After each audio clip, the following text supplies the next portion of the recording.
Olá, seja bem-vindo a mais um bloco desta disciplina Teologia Pastoral. Nós vamos conversar sobre discipulado nesse segundo bloco, né? Nós tivemos a introdução, o primeiro bloco, e agora nesse segundo bloco nós vamos falar sobre discipulado, vamos falar sobre discípulos de Jesus. O meu objetivo nesse bloco é falar sobre o pastor como discípulo, obviamente, e falar sobre essa ideia de fazermos discípulos, de termos discípulos, qual o caminho mais, assim, que eu entendo biblicamente, para a gente ter uma igreja de discípulos, né? Mesmo porque eu, particularmente, estou começando a achar que algumas designações nossas são muito confusas. Me parece que nós discipulamos discípulos de Jesus, nós não produzimos discípulos, né? Essa ideia do fazer discípulos, exatamente as pessoas são chamadas por Deus, tornam-se pessoas cristãs, pessoas comprometidas com Cristo, e eu e você somos chamados por Deus para discipulá-los, né? Para ajudá-los a crescer na graça e no conhecimento do Senhor. Mas vamos lá. Eu quero começar com uma expressão do Packer, de que a definição mais simples de um cristão é alguém que conhece Deus como Pai. Eu gosto dessa definição. Na verdade, eu gosto de qualquer definição simples, porque eu entendo que elas são as mais profundas. E são as mais profundas por serem simples, e ao serem simples, elas realmente nos conduzem a toda a profundidade de uma verdade. Então, quando Packer diz que um cristão é alguém que conhece a Deus como Pai, isso se coaduna com a própria declaração de Cristo ao dizer: eu sou caminho, verdade e vida, né? Rhodos, aletheia, zoe. Quando ele usa essas três expressões, ele diz que ninguém vem ao Pai senão por mim. Então, ele se coloca realmente como caminho, ele se coloca como porta, ele se coloca como aquele que guia, né, a entrada nesse conhecimento de Deus como Pai. Então, uma pessoa que afirma ser cristã, a maneira que você poderia aferir isso é exatamente saber o que ela conhece do Pai, tanto de forma teórica quanto experimental, né? Se ela se sente realmente filha, e aí você vai ajudá-la a compreender a totalidade dessa verdade gloriosa.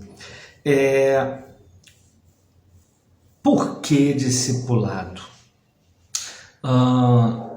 Esse capítulo que eu vou trabalhar com vocês aqui, esse bloco de pensamento, ele tem a ver com a ideia de Paul Stevens,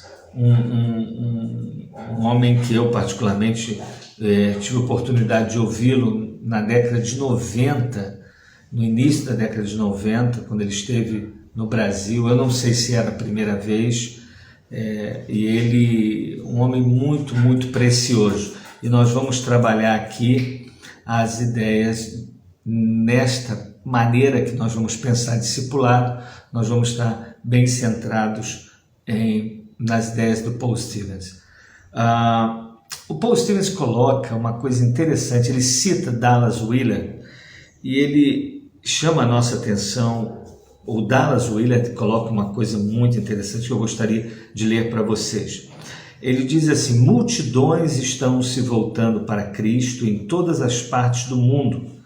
Quão trágico seria se milhões na Ásia, América do Sul e África acreditassem que o melhor que podemos esperar do caminho de Cristo é o padrão de cristianismo visível na Europa e América do Norte hoje.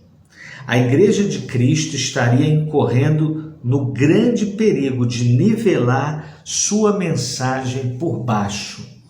Na verdade, o Dallas Willard é salvo engano, me parece que ele já faleceu. Eu nunca fui um devorador do seu conteúdo, mas às vezes em que tive contato, ele realmente me pareceu um homem da teologia clássica, teologia prática, muito forte. Essa declaração que eu li do Dallas Willard numa obra do Paul Stevens, eu particularmente achei ela primorosa. Por quê? Porque ela se coaduna com uma visão que eu também percebo, de que o cristianismo tem se tornado, para muitos, uma ideia de aperfeiçoamento moral. Então, essa ideia, por que o discipulado? Para nós sermos bem-sucedidos em todas as áreas da vida. É verdade que a relação com Deus, ela tem essa força de organizar áreas disfuncionais da nossa existência. Isso é verdade. Mas também é verdade que a perspectiva do discípulo de Cristo não se coaduna com uma ideia de sucesso, sabe, de ascensão social, você sair de uma classe social e ir para outra. Não é isso, porque se você reduz o cristianismo a isso, um discípulo de Jesus ser alguém bem-sucedido economicamente, esteticamente, ter o seu nome citado como alguém bem-sucedido, há um perigo enorme de que o cristianismo se torne semelhante a psicologias positivistas. Então a ideia não é essa. A ideia não é essa. O discipulado, ele deve nos conduzir a uma estreita relação com Deus. Eu vou aprofundar isso. Ele deve abrir os nossos olhos para uma realidade missionária, cotidiana, onde também o sofrimento, a perseguição, em níveis distintos de lugar para lugar, o que eu chamo de perseguição na América do Norte é diferente da Coreia do Norte e é diferente de muitas regiões do Brasil, é diferente de Cuba. Então, eu não posso de maneira alguma reduzir o cristianismo. E essa palavra do Willard eu achei muito interessante. Se você olha para a Europa, se você olha para a América do Norte, começa a tomá-los como padrão de discípulos, às vezes pelo bem-estar social, temos que ter muito cuidado. É óbvio que eu preciso olhar sim e ver os memoriais que estão neste lugar. Alguns dizem que foi a experiência de Schaeffer ao viver na Europa na década de 50, quando ele começa a olhar a estética, quando ele começa a se informar da cultura, inclusive arquitetônica, desperta nele perguntas, e ele começa a ver que o cristianismo, o compromisso de homens do passado com a fé cristã, produz arte, música, no caso beleza, influencia as leis. Então o discípulo de Cristo, obviamente, por ser inclusive sal e luz, isso é bem importante a gente pensar no Sermão do Monte, logo depois das bem-aventuranças, o Senhor Jesus Cristo entra e faz menção dessas duas expressões que caracterizam o discípulo, ser sal e ser luz. É uma coisa que você não se torna, Deus, ao te salvar, Ele faz isso com você. Então a questão é onde você está, como você tem vivido, e não em se tornar. Eu não me torno luz, eu não decido ser luz e decido ser sal, eu sou. Agora, quem é sal e luz, como devemos viver? Então a ideia de discipulado, ela tem essa dimensão do ser e do fazer, né? Muito, muito interessante. Então eu acho muito importante logo de início deixar claro que esses padrões, esses rótulos de discípulo bem-sucedido, discípulo como alguém aperfeiçoado moralmente, eles não se sustentam biblicamente. Eu acho a palavra nesse sentido, a palavra do Dallas Willard muito preciosa para nós. Temos que ter muito cuidado com isso, ok? Deus te abençoe. A gente continua daqui a pouco com essa reflexão sobre discipulado nesse bloco. Deus te guarde. Olá, vamos dar prosseguimento aqui a esse bloco de pensamentos sobre discipulado, tão importante para a teologia pastoral, para a teologia do pastor, né? O que é ser cristão hoje? Quando nós falamos de discipulado, não há como a gente não fazer essa pergunta: o que é ser cristão hoje? O que é ser alguém que se identifica, o que é identificado como discípulo de Jesus? Bem, basicamente, ser cristão hoje é ir a um lugar de culto que chamamos de igreja. Ou não sermos chamados, na nossa cultura aqui brasileira, de católicos, e na Europa hoje não ser chamado de muçulmano, ou outra designação qualquer. Então, numa questão popular, cada vez mais as pessoas começam a dizer que são a partir do que elas não querem ser, por não quererem se identificar com um grupo religioso, ou por mudar apenas de trajeto. Ia para o centro espírita, ia para a igreja católica e agora vai para um lugar de culto de uma igreja evangélica. Seria essa maneira de ser, de se expressar a melhor maneira para você se identificar como cristão? Certamente que não.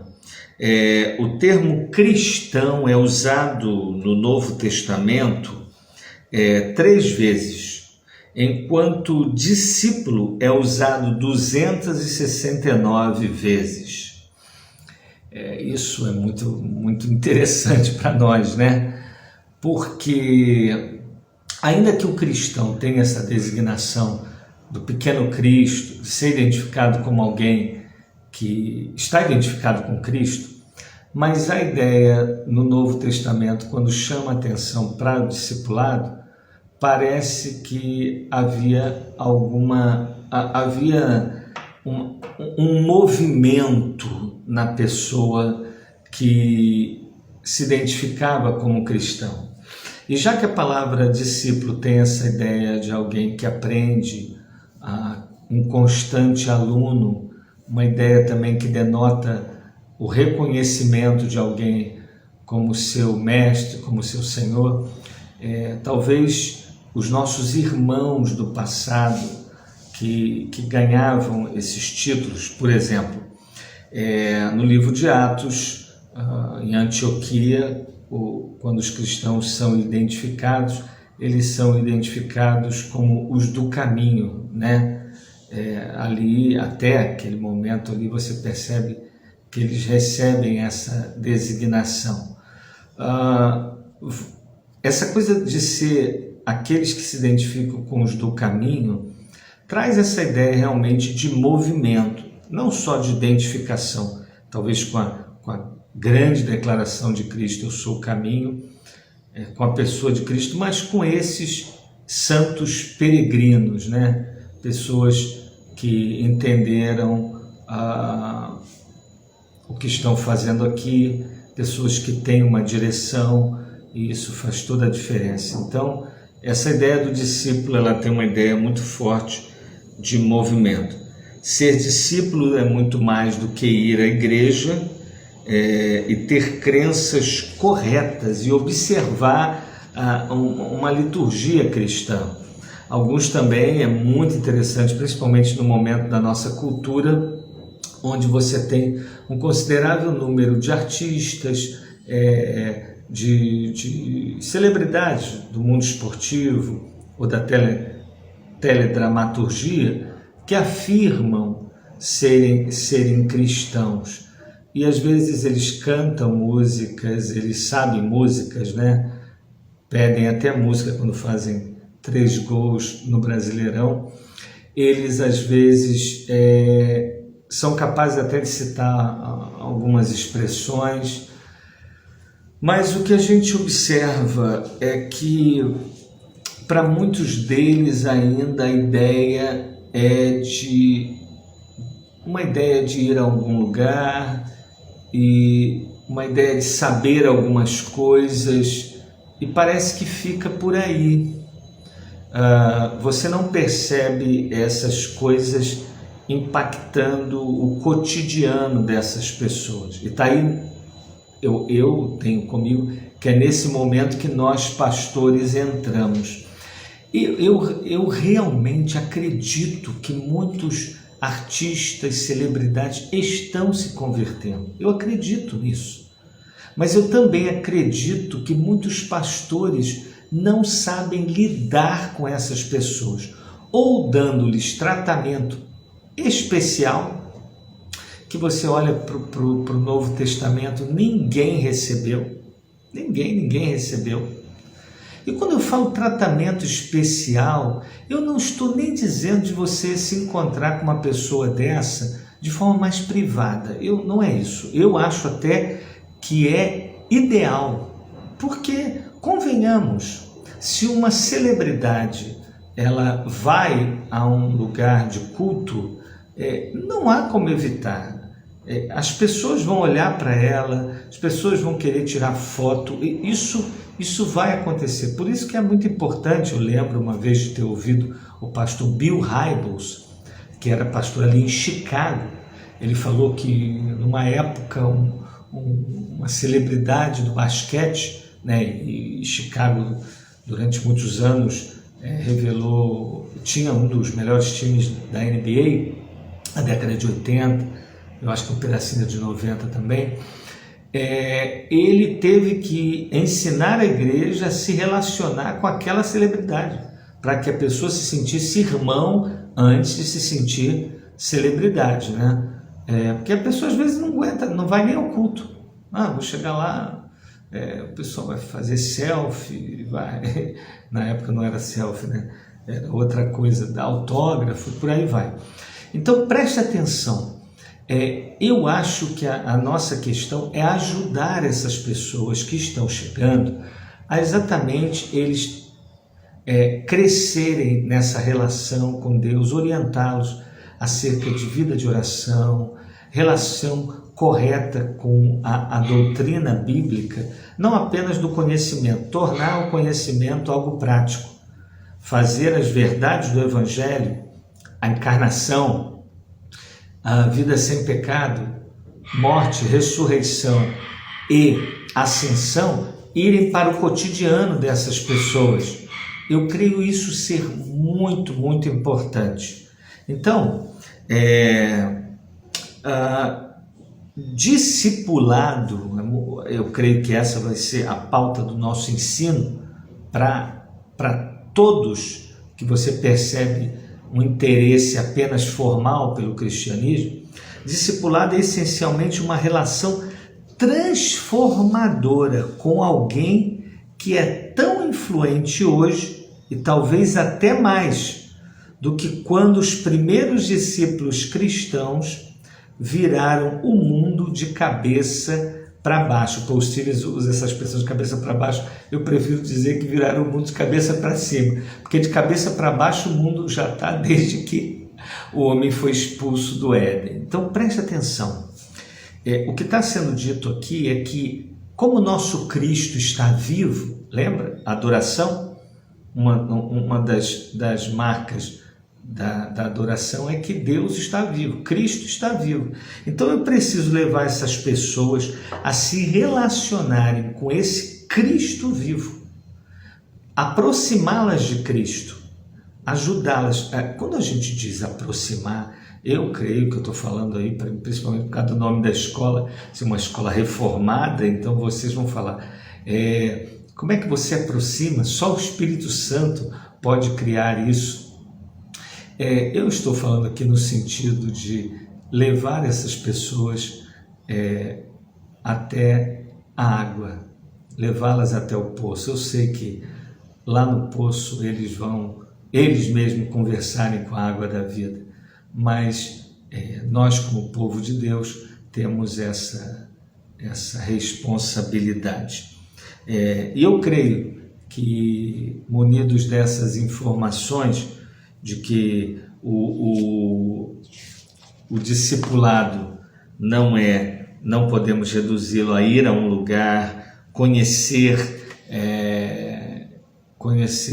catecismos que são bons porque estão organizadinhos, mas são perigosos no sentido de que tão somente conhecimento deles está ok. Você sabe responder perguntas, você sabe as musiquinhas, então você agora foi discipulado. O cristianismo não pode ser tratado dessa maneira, não podemos reduzir a vida de discipulado a isso.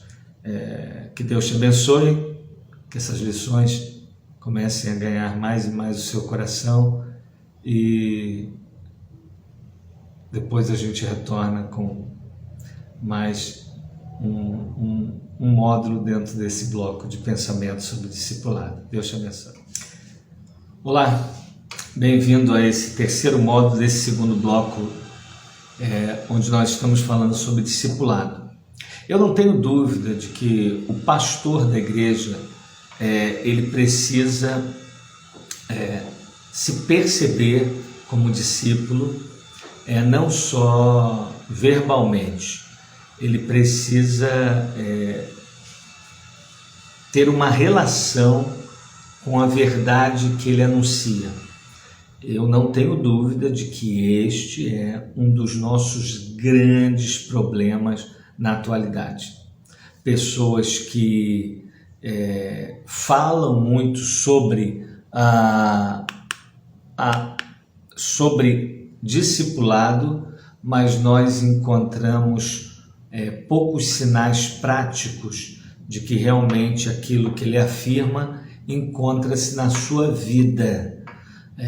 E eu já quero dizer para os irmãos que o seu ensino, sem o seu comportamento, ele vai ser aproveitado por muitas pessoas. Isso aí é um grande perigo, é uma grande falácia dizer que as pessoas não podem aprender, inclusive com pessoas que se comportam mal. O Senhor Jesus disse certa feita que nós deveríamos ouvir o que os fariseus estavam falando, porque eles não estavam errados. Mas o Senhor Jesus também disse que nós não deveríamos imitá-los. Então, cuidado, porque você pode estar satisfeito com o seu discurso, satisfeito com o que você está ensinando. E pode ser que você esteja ensinando o certo, realmente. Mas a sua vida, ela é uma denúncia de que você não crê naquilo que está ensinando. Lembro-me de um amigo dizer também certa vez que às vezes nós não tratamos de muitos assuntos porque aqueles assuntos não estão na pauta do nosso coração. E eu pergunto a você, como é que pode o discipulado não estar na pauta de um coração de um pastor? Sendo que ele precisa reverberar no seu ministério a suprema declaração de Cristo, que é a grande comissão, que não é uma grande sugestão. No entanto, eu não tenho dúvida de que a falta de um compromisso de adoração e de uma motivação a partir de Deus é uma das grandes responsáveis pela falta de compromisso com o discipulado. De viver como discípulo e de discipular. Nesse terceiro módulo, eu queria dar ênfase ao principal assunto discipulado. Vamos lá. Cristianismo é Cristo. Cristianismo é Cristo. Cristianismo não é nem sobre você, nem sobre mim. Ainda que a nossa narrativa ela exista e ela esteja presente, a gente tem que entender que existe uma grande narrativa, que é a história de Deus. A Bíblia é a biografia de Deus. Eu lembro de ter ouvido isso numa conferência de A6 Pro que eu estava assistindo, onde o homem de Deus e mestre Sproul fez essa afirmação: a Bíblia é a biografia de Deus. Eu achei primorosa essa observação deste homem que nos deixou ano retrasado, ele veio a falecer. A Bíblia é a biografia de Deus. Que declaração preciosa. Só que essa história maior, que é a história de Deus, as nossas narrativas estão ali dentro. Todas devem estar ali dentro com objetivo. O objetivo, ele é secundário, mas existe. Então, cristianismo é Cristo. Essa é a principal pauta da nossa vida e do nosso discipulado. Foi o próprio Cristo que disse: eu quero que você ensine a eles tudo o que eu tenho ensinado a vocês, e você os ensinem a guardar tudo o que eu tenho ensinado. Eu não quero só que você ensine, eu quero que você ensine eles a guardarem, porque o efeito desse guardar é tremendo. Isso é arrebatador. Falar disso é muito bom, porque quando o salmista diz: guardei a tua palavra no meu coração. Então, ensinar a guardar é colocar no lugar do coração. E o coração é onde está a mente, as afeições e a volição, a nossa vontade. Se as verdades de Cristo estiverem nesse lugar, você não vai mais pensar segundo a vaidade dos seus próprios pensamentos. Você não vai mais sentir, as suas afeições não vão estar desorganizadas, mas vão estar, essa selvageria das suas afeições vão estar todas submissas a Deus. E a sua decisão será tomada, guiada pela sua mente, pelas afeições. Isso é arrebatador, isso é glorioso demais. E mesmo com a força do pecado, mesmo com o impacto do pecado, mesmo que vez por outra o pecado ele tenha algum êxito, nós não somos mais escravos do pecado por causa de Cristo. Isso é muito bom saber, essa verdade é muito gloriosa. Então o cristianismo é Cristo. Então a grande questão da nossa conversa, do nosso discipulado, daquilo que nós temos por meio de mensagens, de conversas formais ou informais, é estreitar essa ideia de que estamos ligados a Deus. Essa questão da união com Cristo, fazemos isso por meio da união a Jesus, que nos inclui em sua própria relação com o Pai. Jesus nos incluiu na relação com a Trindade. O Espírito nos convence de quem somos, Jesus nos traz de volta para casa, a casa é o Pai. Essa Trindade é gloriosa demais. Por isso, quando você ora a Deus, você está orando a Deus Pai, Filho e Espírito Santo. Se pensássemos os três pessoas sentadas numa casa ou num sofá e nós chamássemos um único nome, Marcos, aí já reparou quando você chama assim um nome que é mais popular, aí 3, 4 pessoas olham para trás? Toda vez que você fala Deus, Pai, o Filho e o Espírito Santo se voltam para você. Quanto mais saudável seria nos ligarmos a Jesus e só então abraçarmos o povo que Ele ama, não importando se essas pessoas o estão seguindo bem ou mal, simplesmente porque Jesus escolheu se unir às pessoas iguais a nós. Por que eu fiz essa declaração? Nós estamos com um problema na nossa visão de discipulado. Nós estamos trazendo as pessoas para um lugar de culto como se essas pessoas... Olá, eu caminho agora com vocês para o quarto módulo desse segundo bloco da nossa disciplina, onde nós estamos tratando sobre discipulado. Do pastor como discípulo, do pastor como discipulador também. Eu gostaria de pensar um pouco com vocês agora em relação a uma coisa que se tornou muito popular na nossa cultura de discipulado, que é a ideia de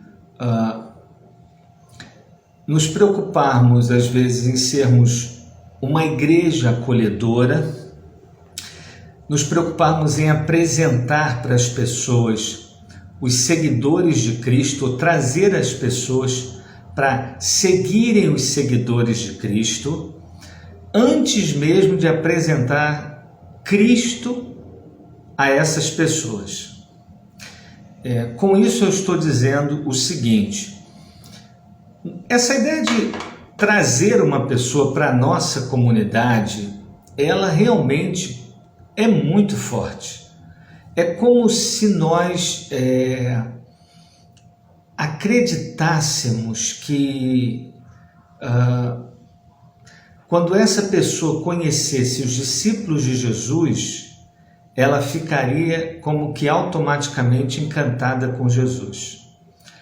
Quando, na verdade, eu acho mais sábio seguir a ordem que Cristo nos deixou, que é fazermos discípulos. Há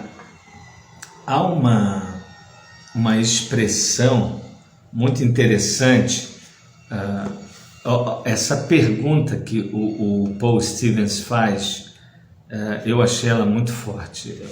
Observe. Por que nós no Ocidente, pós-cristãos, nos contentamos com um cristianismo sem discipulado? Parece que a questão da terceirização, ela realmente está presente fortemente na igreja. Nós não queremos nos envolver com o processo de discipulado na vida de alguém. Nós queremos trazer essa pessoa para um grupo e dentro daquele grupo ainda existe um subgrupo de pessoas que são os discipuladores. Então, isso faz com que a gente comece a não criar essa cultura bíblica de nós ensinarmos uns aos outros, de nós apresentarmos para essas pessoas Cristo e suas principais características. Eu acho que isso roubou muito vigor das igrejas. Eu acho que a igreja, quando elegeu alguns ou criou um grupo, eu não sou contra e reconheço que existem na comunidade pessoas com uma vontade maior e por conta desse desejo maior, eu acho que um desejo dado pelo próprio Deus, eles são até mais capacitados para tratar de alguns assuntos. Quando eu estou dizendo tratar de alguns assuntos, eu não quero que você pense na especialização, conhecimento específico, não. Eu estou falando de pessoas que caminham mais, conhecem, por conta até da sua maturidade, como aplicar os princípios de Deus às diferentes áreas da vida. Com certeza, sermos expostos a essas pessoas é muito enriquecedor. O que eu acho absurdo é você querer que as pessoas conheçam os seguidores de Cristo antes mesmo delas conhecerem a Cristo. E talvez isso seja muito ruim. Sabe por quê? Porque se nós, ao invés de levarmos uma pessoa a esse conhecimento, a amadurecimento em Cristo, simplesmente levarmos essas pessoas para uma comunidade, qualquer decepção, qualquer coisa que ela veja nessa comunidade de errado, há uma tendência quase que automática dessa pessoa falar: ah, isso aqui tudo não faz sentido, é mentira.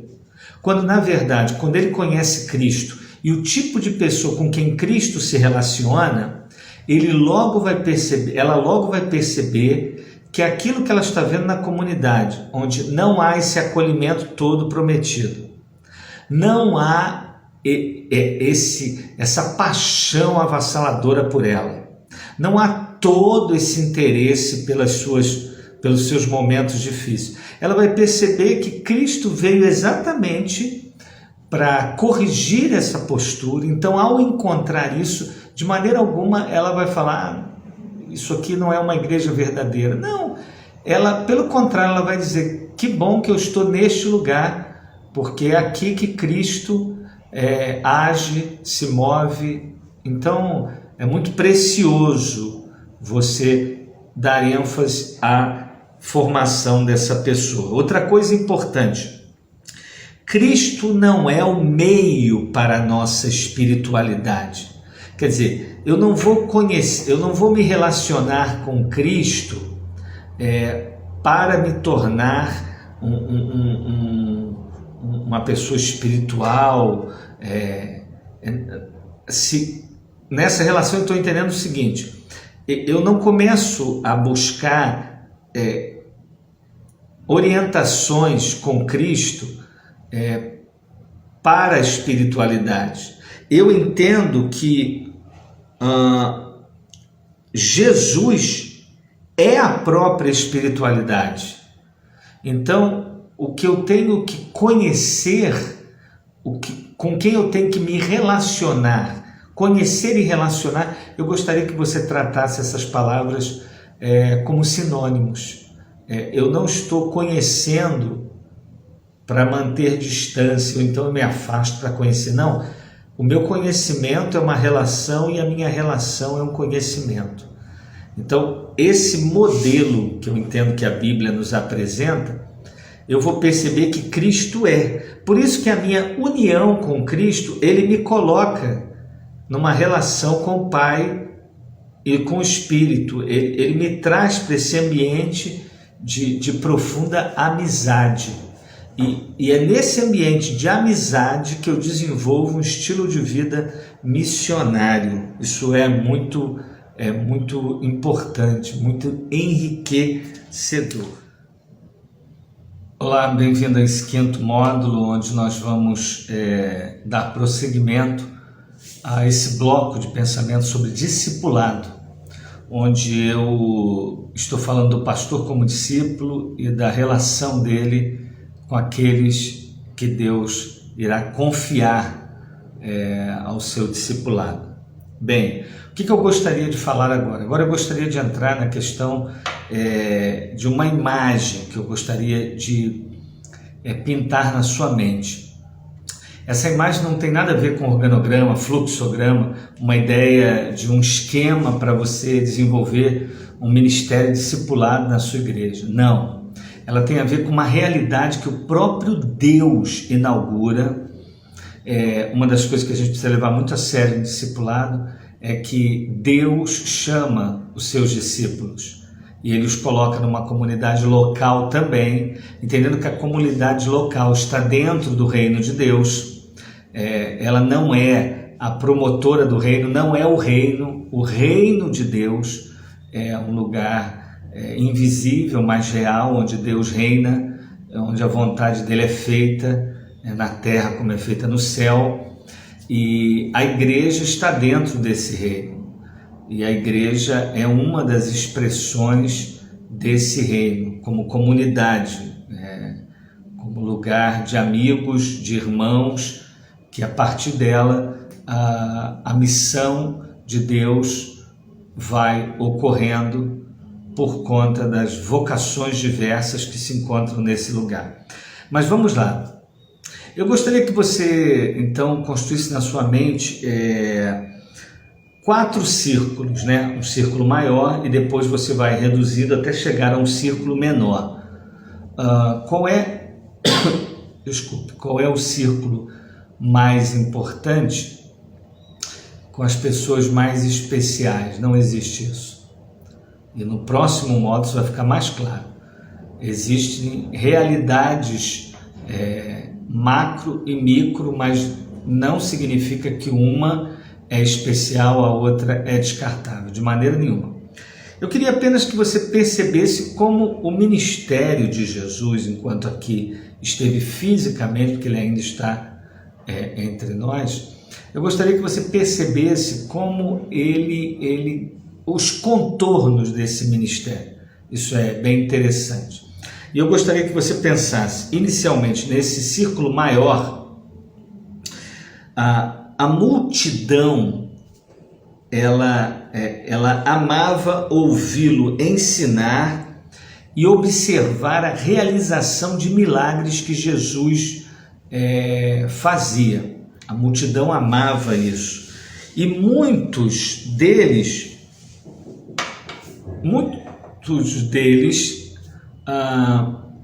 tendo vivido essa experiência, tiveram suas vidas impactadas no meio dessa multidão. Os nomes não são relatados, detalhamento acerca do que realmente ocorreu nós não temos. O apóstolo João disse que se fossem escritos livros acerca de tudo que Jesus fez, o mundo seria pequeno. O mundo não seria uma estante suficiente para essa biblioteca monstruosa. Então, é muito interessante você perceber que no ministério de Jesus existia essa dimensão da multidão, né? A multidão que gostava de ouvi-lo, observava milagres, às vezes eram alvos de milagre, muitos deles, e nós não temos mais informações sobre eles, mas sabemos que eles participaram desse círculo maior. Se nós pensarmos num círculo menor, nós teremos aí os 70 que foram enviados por Jesus para uma missão de curto prazo. Jesus comissionou 70 pessoas, essas 70 pessoas estiveram com ele, foram comissionadas por ele para uma missão de curto prazo. Isso ocorreu no ministério de Cristo. Então, pode ocorrer no meu e no seu ministério. Nós podemos ter essa experiência com a multidão, conhecemos pessoas, convivemos. Eu não sei se a sua igreja é pequena ou grande, mas, independente do tamanho que for, há um contato nosso com pessoas que talvez gostem até de nos ouvir. Hoje em dia, então, na internet, eles escutam você, eles veem alguns sinais acontecendo a partir de você, mas você não vai ter acesso a detalhamento, nem as histórias deles vão estar tão próximas da sua. Já os 70 são pessoas que receberam instrução, foram comissionados para uma missão de curto prazo. Isso está registrado na vida de Jesus, isso pode acontecer. Vamos para um terceiro círculo agora, onde nós temos o chamado dos 12. 12 homens que Jesus chamou, e expressões como colégio apostólico, principalmente para aqueles que têm uma visão bem escolar da vida cristã. Então Jesus matriculou 12 pessoas nessa escola. Esses 12 eram pessoas que andavam para todos os lugares com ele, andavam ao seu lado, mais próximos, viram sinais diversos, ouviram mensagens que a multidão não ouviu, que os 70 não ouviram. Então esses 12 eram um grupo mais íntimo, e isso ocorreu no ministério de Cristo. Atualmente existem ministérios que entendem que esse número é o número suficiente, o número ideal que uma pessoa deve ter de discípulos, a fim de ter esse grupo semelhante ao de Cristo. A Bíblia não trabalha essa ideia, ter um grupo de 12, um grupo de 2, um grupo de 8, não trabalha. A verdade é que Jesus chamou 12, há toda uma representatividade, seguindo o Antigo Testamento, as 12 tribos, mas não é o número, a questão não é o número, isso não tem magia nenhuma nesse número, nenhuma mesmo. Mas a verdade é que Jesus, ao longo do seu ministério, você encontra ali 12 discípulos. E aí, o último círculo você colocaria Pedro, Tiago e João. Dentro dos 12 ainda há esses 3. O que há de curiosidade na vida desses 3 é que quando ele ressuscitou a filha de Jairo, os 3 estavam lá. No Monte da Transfiguração também os 3 viram a Jesus se transfigurando, a presença de Moisés, a presença de Elias, os profetas e a lei, representados ali. E também quando Cristo estava no jardim do Getsêmani, os 3 estavam lá. Então é bem verdade que esses 3 tiveram uma experiência diferente dos demais. O que eu gostaria que você observasse nesse chamado é que Deus chama as pessoas e as coloca na nossa história em níveis diferentes. Então nós sempre vamos ter o que dizer, o que ensinar a uma multidão. Vamos ter o que dizer e ensinar a 70, a 12, para 3. A verdade é que as pessoas são colocadas na nossa história. Nós não podemos nem ficar o tempo todo com multidão, nem o tempo todo com 70, nem o tempo todo com 12, nem o tempo todo com 3. A vida, ela tem que ter, a vida ministerial, ela transita nesses números diferentes. Então, nós observamos isso no ministério de Cristo e devemos observar que o próprio Deus vai criar isso para os nossos ministérios.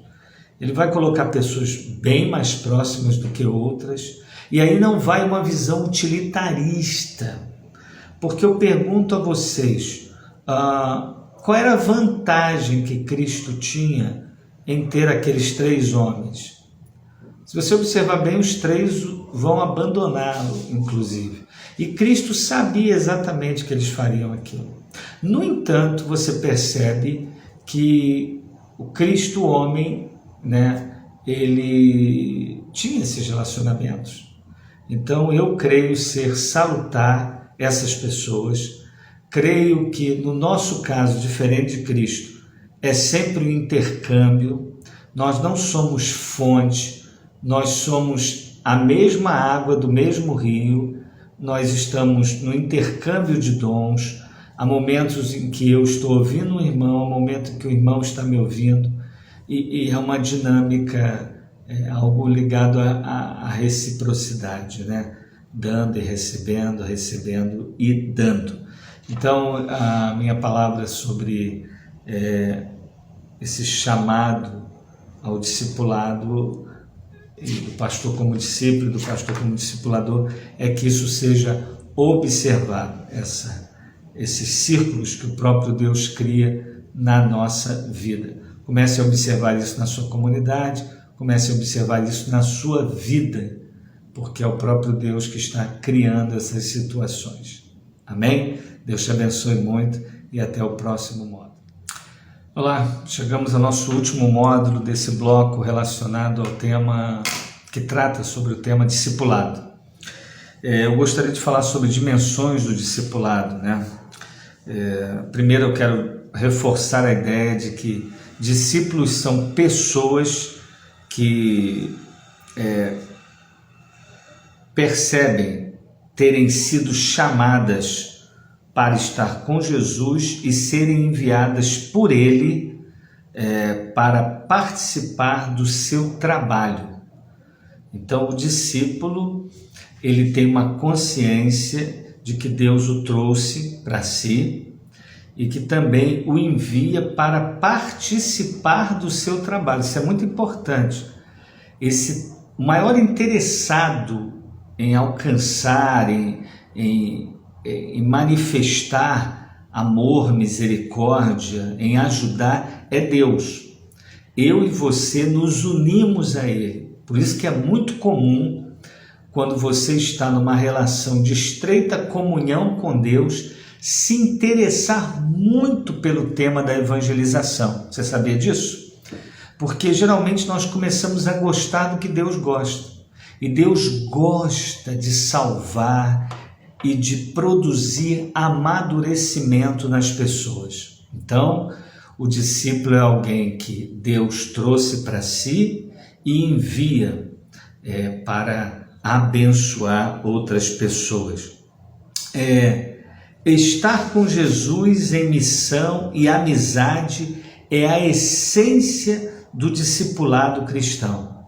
Estar com Jesus em missão e amizade é a essência do discipulado cristão. O discipulado cristão não tem nada a ver com preparar as pessoas para enviá-las. Não. Uma relação de amizade com Cristo que envolve serviço, que consequentemente vai levar-nos a sermos amigos e servos uns dos outros. Essa é a essência do discipulado cristão. Não podemos conceber outra ideia. Todo mundo foi chamado para viver assim. Isso aqui é muito interessante. Se você observar a maioria dos cristãos do primeiro século, eles não deixaram trabalhos e família para seguir a Jesus, mas apenas prosseguiram em suas vidas, gratos pela influência, pela salvação desse maravilhoso Rabi. Deixa eu explicar isso daqui. É um problema que se acentua durante a Idade Média. Na verdade, a gente fala Idade Média, mas eu diria que já nos primeiros séculos do cristianismo, porque se você olhar para o movimento de homens que começam a ir para o deserto individualmente, sozinhos, e depois coletivamente começam grupos a irem para o deserto e a criarem o que ficou conhecido como movimento monasticista, que produziram os monastérios, grupos que foram se isolando, saindo da cidade com a intenção de uma vida santa, né? Sem envolvimento com a paganidade cotidiana. Preste atenção. A partir desses movimentos, e na Idade Medieval, obviamente, com pessoas sofisticadas intelectualmente e com a cultura de dividir as coisas, o cristianismo começa a entrar nessa dimensão de 2 níveis. A ideia é que tem o chamado ordinário, normal e monótono, que é o chamado para o homem do campo, se pensarmos hoje, é o chamado para o cara que é profissional de enfermagem, advogado, advogada, é um engenheiro, é a pessoa que tem uma padaria, né? Esse aí é o chamado ordinário, normal e monótono. E tem o chamado extraordinário, especial e emocionante, que seriam os pastores, os missionários transculturais. E se pensarmos aí nos romanistas, seriam os padres, as freiras e as ordens diversas com as suas roupas que denunciam que eles fazem parte daquele grupo. Bem, esse cristianismo de 2 níveis, ele nunca existiu no Novo Testamento. A palavra chamado é usado para descrever o chamamento do Deus vivo para que todas as pessoas vivam para louvor da sua glória na totalidade de suas vidas. Efésios 4:1. Há um chamado, a ideia de chamado é a ideia de salvação. Salvação para viver. Viver glorificando a Deus nas suas expressões vocacionais. A pergunta não é se eles têm sido chamados, né? No cristianismo, não de 2 níveis, de um nível. A questão não é se eles foram chamados, a questão é se eles têm ouvidos para ouvir o chamado de Deus. Então só existem os perdidos, os que não possuem ouvidos para ouvir, e os chamados, os que nasceram de novo, que vivem para a glória de Deus em todas as áreas de suas vidas. Então preste atenção, se fôssemos aqui pensar numa imagem, eu colocaria: Deus chama, pessoas são guiadas para o serviço, então o chamado de Deus para a salvação. Essa pessoa que é chamada por Deus e é salva, ela tem dons que o próprio Deus lhe concede. Esses dons são as ferramentas para a expressão do serviço que Deus as chamou para fazer. E esse serviço é de acordo com esses dons, não de acordo com um chamado especial. E há uma frase que é muito forte, mas é bíblica, ainda que não esteja na Bíblia, ela é bíblica. Quando Deus chama um homem, o convida a vir e morrer. Dietrich Bonhoeffer. Se a semente não morrer. Interessante isso, porque no cristianismo popular a gente pode interpretar ou separar uma passagem em detrimento do todo da revelação. Ele veio para que tenham vida e a tenham em abundância. Essa expressão significa vida eterna. Isso é uma vida em abundância. É uma vida que transcende essa existência nossa. Isso é abundância. No entanto, a mesma Bíblia vai dizer que a cada dia nós devemos negar a nós mesmos, tomar a nossa cruz e seguirmos a Jesus. Então há uma dimensão de morte, sim. Eu quero que você perceba que chamado, eu não estou com isso dizendo que não existe uma especificidade no pós-chamado. Então Deus te salvou. Deus te salvou para viver para a glória dele. Fazendo o quê? Fazendo qualquer coisa. Mas obviamente nós temos aí pessoas que vão ser como eu, pastores de igrejas locais, professor, mas vamos ter também pessoas com habilidades e servindo a Deus nos afazeres domésticos.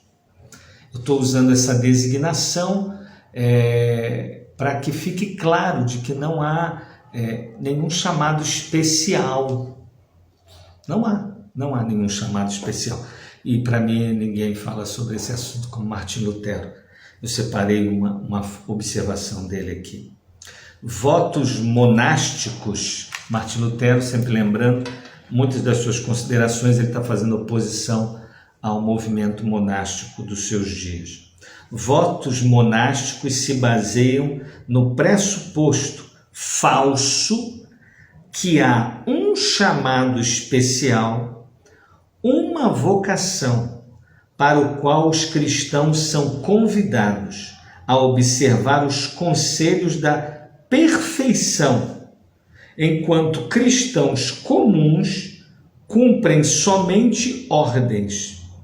Mas simplesmente não há vocação religiosa especial, desde que o chamado de Deus, o chamado de Deus chega para cada um em suas tarefas cotidianas. Lutero não admitia essa esse cristianismo de dois níveis. Ele não admitia que uma classe, uma casta religiosa fosse considerada especial porque estão fazendo. Igual eu começar a achar que sou especial porque eu gasto maior tempo do meu dia e da minha vida ensinando as Escrituras, enquanto um homem que nesse exato momento está preparando o projeto de uma casa, visto que ele é um arquiteto ou engenheiro, ou um eletricista que nesse instante está passando fios por tubos para iluminar aquela casa, o chamado dele é um chamado monótono, normal, ordinário, o meu é especial. Não existe isso no Novo Testamento, não existe. Você pode ter a especificidade de atuações na área ministerial, mas, por favor, não permita que isso se sente na sala de estar do teu coração. É uma tragédia os que vivem com essa visão.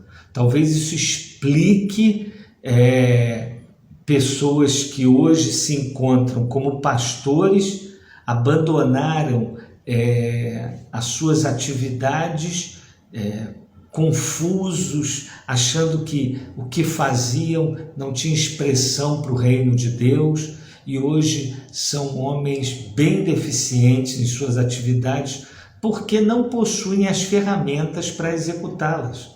Não há nada de especial. Eu não tenho nada de especial. O fato de Deus me dar material, o fato de eu gostar, de ter interesse nas ferramentas que Ele me concede, é um sinal vocacional. Então, não tem nada de especial nisso. Então, eu peço a Deus que você, como discípulo e discipulador, considere essas verdades que eu compartilhei com você neste bloco chamado Discipulado. Ok? Deus abençoe muito a sua vida e em breve eu estarei trazendo para vocês o terceiro bloco dessa disciplina Teologia Pastoral. Deus te abençoe.